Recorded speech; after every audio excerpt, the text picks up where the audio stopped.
कहते हैं ना, घर दीवारों से नहीं, उसके अंदर रहने वाले लोगों से बनता है। लेकिन क्या हो जब घर के लोग ऐसे हो। सारा दिन खाती रहती हो, सोती रहती हो, कोई काम नहीं है तुम्हारे पास। ऊपर से बहू के आ जाने के बाद तो तुम और निकम्मी हो गई हो। दिखावे के लिए हाथ में माला पकड़ ली है, बाकी कोई काम नहीं करती। अरे कैसी बात कर रहे हैं? अब तो बहू आ गई है, अब तो मेरी बेइज्जती करना बंद कर दीजिए।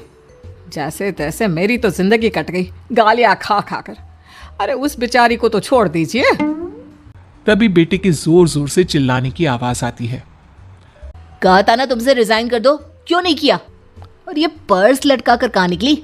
चलो कमरे में काम करो घर का। बहू बेटे की लड़ाई सुनकर सास ससुर बाहर आ जाते हैं। सामने खड़ी होती है नई नवेली बहू रीमा। देख लीजिए माँ जी, शादी से पहले तो मेरे माँ पापा के सामने कहा था कि शादी के बाद नौकरी करने देंगे, लेकिन अब क्या कह रहे हैं? तो तुम माँ जी को क्यों बोल रही है बहू? तब उसका मन रहा होगा, अब नहीं है। पर पिताजी, उसके मन से मेरा करियर तो नहीं चल सकता ना। ससुर को बहू की बात पर गुस्सा आ जाता है। वो बेटी की तरफ देखता है। पापा से जबान लड़ाती है, रुक। ये बोलकर वो पत्नी को खींचकर कमरे में ले जाता है और बंद कर देता है। ये सब देखकर सास दुखी हो जाती है। पति के जाने के बाद सास बेटी से कहती है, देख बेटा, अब जमाना कुछ और है। तेरे पिता ने घर में औरतों की कद्र नहीं की, लेकिन तू ऐसा ना बन। शहर की समझदार पढ़ी लिखी लड़की से शादी की है तूने, उसका ख्याल रखा कर, तमीज से पेश आया कर। जा, बहू को कमरे से बाहर ले आ। लेकिन बेटा नहीं मानता और बहू कमरे में सारा दिन बंद रहती है। शाम को बेटा बाहर जाता है कि सास चाय और बिस्कुट लेकर बहू के कमरे में जाती है। बहू बेटा ये ले, चाय पी ले। रो रो कर कैसी शक्ल बना ली है बेटा।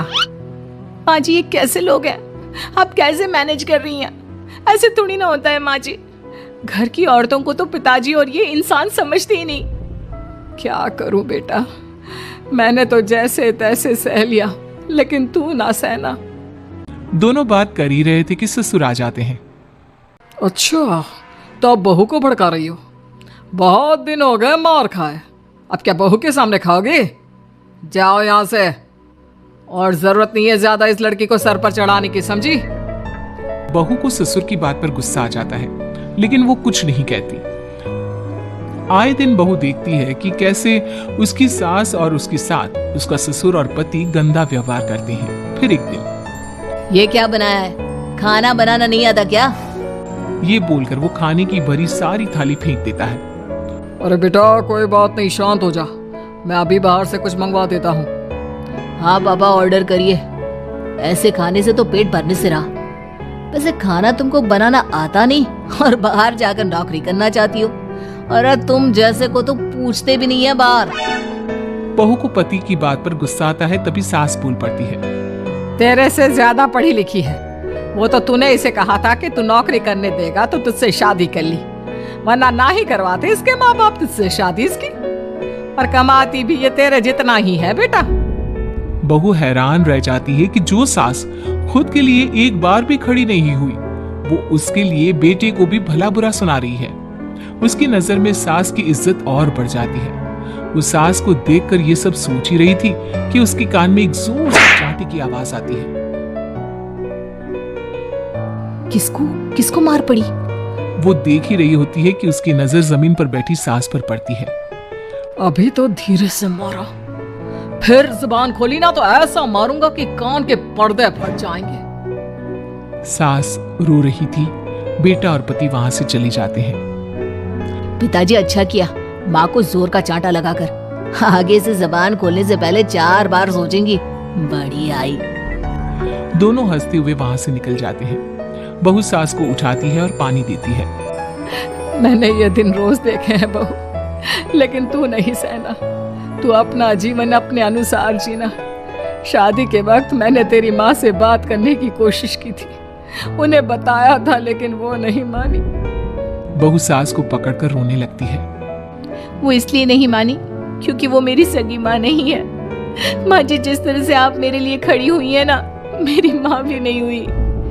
बेटा मैं तेरा भला चाहती हूँ, तू नौकरी इस घर में रहकर तो नहीं कर पाएगी।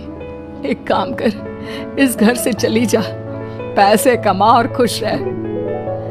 माँ जी, हो सकता है कल तक मैं आपके इस फैसले को मान जाती, लेकिन आज नहीं। माँ जी, आप यहाँ इस नर्क को झेले और मैं आपको छोड़कर चली जाऊं? नहीं, कभी नहीं। अगले रोज। सुनिए, वो क्या है ना, मुझे कुछ कपड़े और गहनों की ज़रूरत है, तो ज़रा पैसे दीजिए ना। अब आप घर के मर्द हो तो पैसे तो आपसे ही मांगूंगी ना। बुरा तो नहीं लग रहा ना आपको? नहीं नहीं, बुरा क्यों लगेगा। ये लो कार्ड, कर लेना शॉपिंग। अगले रोज।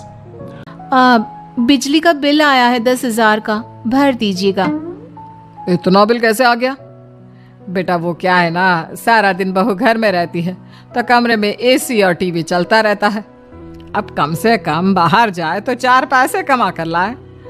लेकिन हम लोगों को थोड़ी ना औरत की कमाई खानी है, वो तो मर्द ही करता है ना। पति पर्स देखता है और फिर हाँ माँ, ठीक बोल रही हो। खैर चलता हूँ, ऑफिस का वक्त हो गया है। पति ऑफिस से पिता को फोन करता है। पापा, घर के खर्चे तो बढ़ते ही जा रहे हैं, ऊपर से महंगाई आप देख रहे हैं। मैं सोच रहा हूँ क्यों ना मीना को नौकरी के लिए हाँ कर दूँ, 4 पैसे ही लाएगी ना घर में। वो तो तू ठीक बोल रहा है, लेकिन ये औरत की जात, कल को 4 पैसे कमाने लगे तो ये नहीं कि सर पर चढ़कर नाचे। हाँ पिताजी, बात तो सही है। वो तो आप हैं जो माँ को मुट्ठी में रखा है, वरना मेरी वाली तो। खैर, सोचते हैं इस बारे में। शाम को पूरा परिवार साथ बैठा होता है। वो कल पनीर की सब्जी बनानी है तो थोड़े पैसे देकर जाना। और हाँ, कीर्तन भी रखा है संडे को, उसके लिए सामान की लिस्ट बना दी है, ले आना।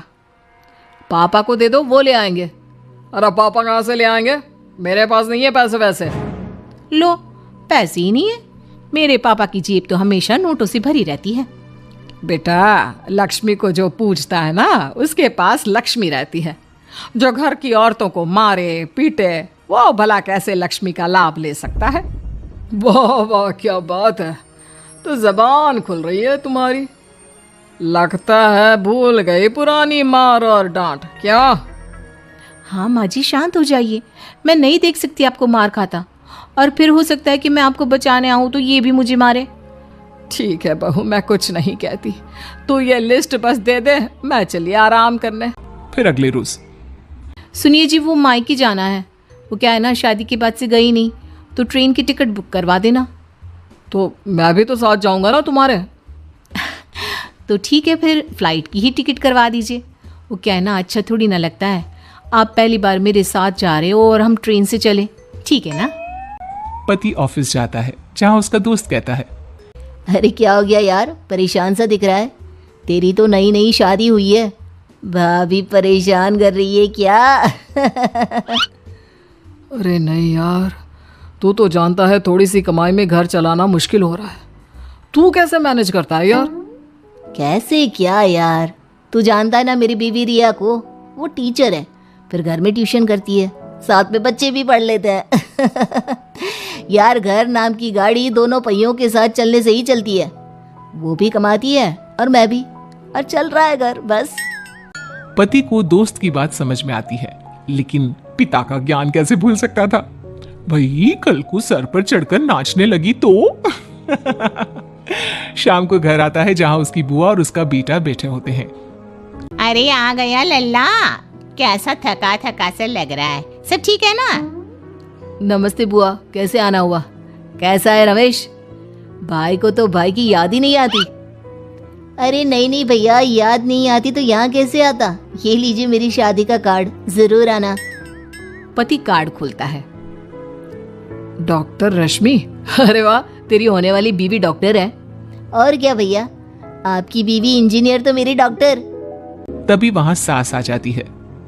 अरे जब घर में ही बिठाना है बेचारी को तो काहे का इंजीनियर है, तो काम वाली ही, घर का काम करती है और आराम। इतनी पढ़ी लिखी लड़की को घर पर क्यों बैठा रखा है? अरे बहू कहीं झोला छाप डिग्री तो नहीं लेकर आई है? पत्नी की बुराई सुनकर पति को गुस्सा आता है। नहीं बुआ, यूनिवर्सिटी टॉपर है मेरी मीना, और हाँ बड़ी कंपनी में काम भी करती है। बस शादी के बाद कुछ महीनों की छुट्टी ली थी, अगले हफ्ते से ऑफिस शुरू हो जाएगा। क्यों मीना? तभी ससुर आ जाते हैं। हाँ, लेकिन फिर घर का काम कैसे होगा? और पैसे कमाने लगेगी तो सर पर। पिता की बात पूरी नहीं हुई कि बेटा, सर पर चढ़ने का हक है उसका पापा। पत्नी है वो मेरी, यानी मेरे घर की रानी, और रानियां तो सर का ताज होती है। क्यों मीना? मीना पति की बात सुनकर शर्मा जाती है। वाह बेटा, तू सही समय में समझ गया कि औरतों की इज्जत करने वाले घर में शांति और लक्ष्मी का वास होता है।